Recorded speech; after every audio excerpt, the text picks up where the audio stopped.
Welcome to special focus. Chilukuri Balaji ఆలయం అర్చకుడు CS రంగరాజన్పై దాడి జరిగిన ఘటన ఆలస్యంగా వెలుగులోకి వచ్చింది.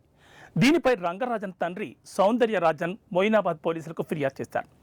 వీసా బాలాజీగా పేరుగాంచిన హైదరాబాద్లోని ప్రముఖ దేవాలయం చెలుకూరు బాలాజీ ఆలయంలోని అర్చకుడు సిఎస్ రంగరాజన్పై కొందరు దుండగులు దాడి చేసి తీవ్రంగా గాయపరిచారు.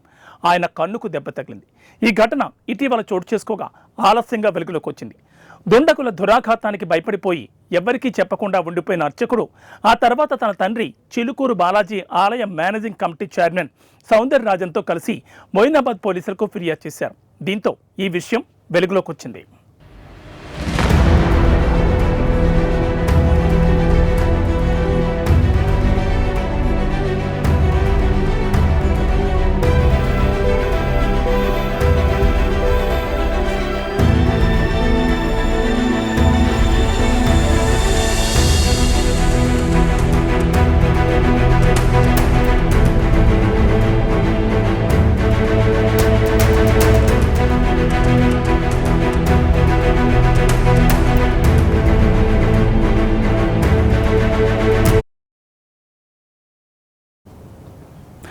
ఇక్ష్వాకు వంశం వారసులుగా ప్రకటించుకుని ఓ ప్రైవేట్ సైన్యం ఏర్పాటు చేసుకున్న వీర రాఘవరెడ్డి రామరాజ్యం ఏర్పాటు పేరిట ప్రచారం చేసుకుంటున్నాడు.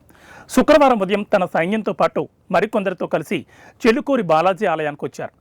ఆలయ పూజారి రంగరాజన్తో మాట్లాడాలంటూ పిలిచారు. రామరాజ్య స్థాపనకు వీరరాఘవరెడ్డి చేసిన ప్రతిపాదనను రంగరాజన్ తిరస్కరించడంతో వారి మధ్య వాగ్వాదం చోటు చేసుకుంది. దీంతో వీరరాఘవరెడ్డితో పాటు ఆయన వెంట వచ్చిన వారు దాడి చేయడంతో రంగరాజన్ కన్నుకు తీవ్ర గాయమైంది. ఇంతటితో ఆగకుండా తానేదో గొప్ప పని చేసినట్లుగా వీరరాఘవరెడ్డి ఈ దాడి ఫోటోలు, వీడియోలు సామాజిక మాధ్యమాల్లో పెట్టి ప్రచారం చేసుకున్నారు. దీంతో రంగరాజన్ తండ్రి సౌందర్యరాజన్ ఇచ్చిన ఫిర్యాదు మేరకు పోలీసులు కేసు నమోదు చేసి వీరరాఘవరెడ్డిని అదుపులోకి తీసుకున్నారు.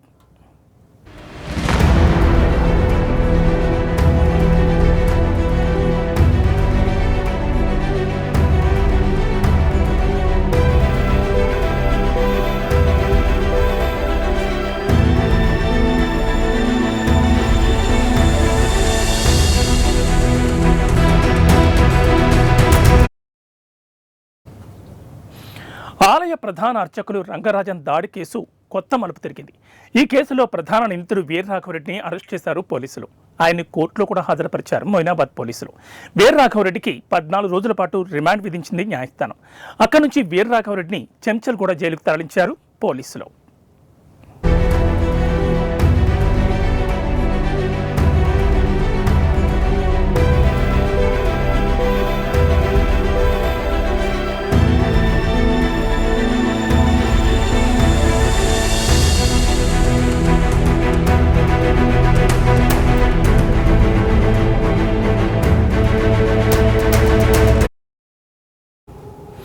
ఇదిలా ఉండగా వీరరాఘవరెడ్డి అరాచకాలు ఒక్కొక్కటిగా బయటపడుతున్నాయి. రామరాజ్యం పేరుతో తనకి ప్రత్యేక చట్టం ఉందంటూ ప్రచారం చేసినట్లు తెలుస్తోంది. తనకి ప్రత్యేకమైన హక్కులు ఉన్నాయంటూ యూట్యూబ్లో ప్రచారం చేసిన వీడియోలు బయటకొస్తున్నాయి. ప్రభుత్వానికి సమానంగా తన సైన్యం పనిచేస్తోందని అందులో వ్యాఖ్యానించారు. మరోవైపు వీరరాఘవరెడ్డి వ్యవహార శైలిలో మండిపడుతున్నాయి హిందూ సంఘాలు. హిందువులపై దాడికి పాల్పడుతున్నాడంటూ ఆగ్రహం వ్యక్తం చేస్తున్నాయి. ఏమీ తెలియదండి అయ్యా, పండితులు వేషం వేసుకుని తెలియని నటవిట శూద్రుల వనితలు స్వవచమౌటకుపదిశించి సంతసిల్లి స్వరలయంబులెరుంగకని శిలత్ములై సుభక్తులకు సమానమని దుడుకుగల నన్నే దొరకొడుకు బ్రోచురా. స్వరం తెలియదు, స్వరం తెలుసా, లయ తెలుసా, ఇక్ష్వాకు వంశీయులు ఏ గోత్రాలు ఉన్నారో తెలియదు, క్షాత్రం కలిగిన వారు మీ పరిధిలో ఎంతమంది ఉన్నారో తెలియదు. వైశ్య పరంపర 44వ శ్లోకంలో చెప్పిన వైశ్యులు కృషి గోరక్ష వాణిజ్యం మీ ఆలయ పరిధిలో ఎంతమంది ఉన్నారో తెలియదు. అన్ని రంగరాజన్పై దాడి చేసిన వీరరాఘవరెడ్డిపై కఠిన చర్యలు తీసుకోవాలంటూ డిమాండ్ చేస్తున్నారు రంగరాజన్ మద్దతుదారులు.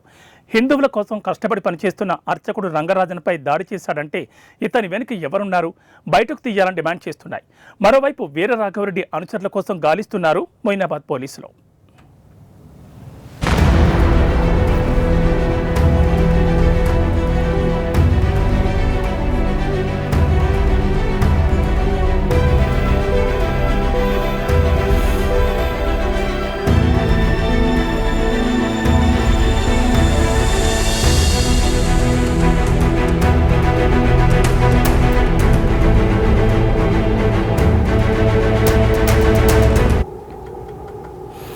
శుక్రవారం తెల్లవారుజామున చిలుకూరు ఆలయం సమీపంలో ప్రధాన పూజారి సిఎస్ రంగరాజన్పై దాడి చేశాడు వీర్రాఘవరెడ్డి, ఆయన మద్దతుదారులు.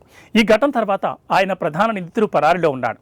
వెంటనే పోలీసులు బృందాలు రంగంలోకి దిగాయి. చివరికి ఆదివారం సాయంత్రం అరెస్ట్ చేశారు.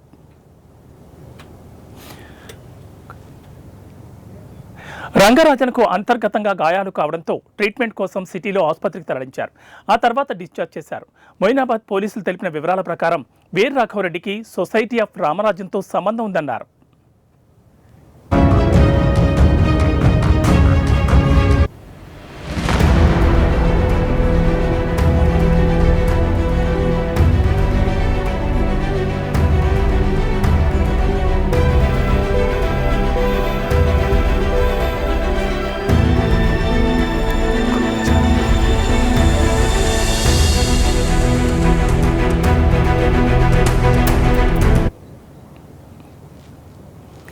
శుక్రవారం ఉదయం 20 మందితో కలిసి ఆలయ సమీపంలోని రంగరాజన్ నివాసానికి చేరుకున్నాడు.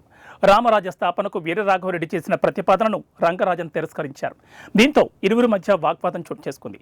ఇదే క్రమంలో రంగరాజన్ కుమారుడు జోక్యం చేసుకోవడానికి ప్రయత్నించగా అతనిపై కూడా దాడి చేశారు.